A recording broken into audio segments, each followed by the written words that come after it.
But in further news from the classy Democrat Party files here, it seems that former CNN correspondent Jim Acosta apparently mocked President Donald Trump's deceased former wife Ivana when talking about the ongoing immigration raids across the country. Have a look at this.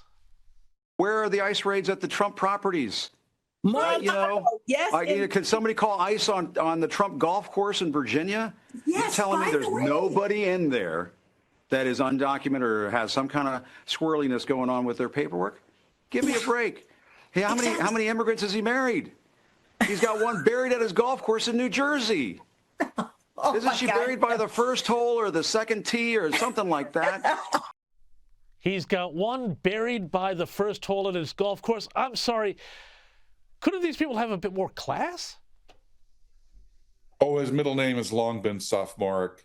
Look, when a CNN reporter as opinionated as Jim Acosta was basically shown the door at the network, I think he decided to reinvent himself. Unfortunately, his real forte is insult comic, and not a very good one. So because Stephen Colbert's and Jimmy Kimmel were filling the shoes of the hosts at the major networks, he's basically gone to podcasting and cable lowlife television to peddle his wares. Unbelievable. What a decline. Hey, I want to talk about also some serious stuff here. The big, beautiful bill, the big Trump economic bill. We've been a bit distracted by all the events in the Middle East, John, with, fairly obvious reasons for that. However, there's also news that the Senate has unveiled their own version of the bill after it's been cleared by the House. Now, there's a lot of provisions around Medicaid and tax credits.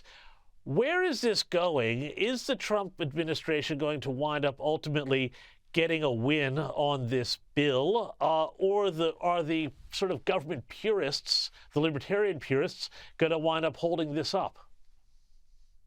Well, I think the biggest danger is actually from RINO Republicans who want outrageous tax deductions for high-income people in their high-tax districts.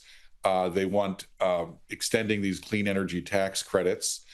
They want to basically prop up hospitals with endless Medicaid subsidies that they don't deserve. So I think that's probably the bigger obstacle. This bill is going to pass. It's going to pass, and because it's a reconciliation bill, it doesn't address the real problem, which is the entitlement programs. The closest thing it does is, I think, reform Medicaid, which is horrible medicine, and make it a little better for patients and a little less expensive for taxpayers.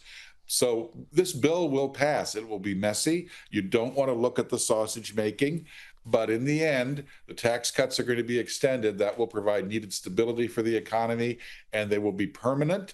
And I think the stock market and job creators will respond appropriately.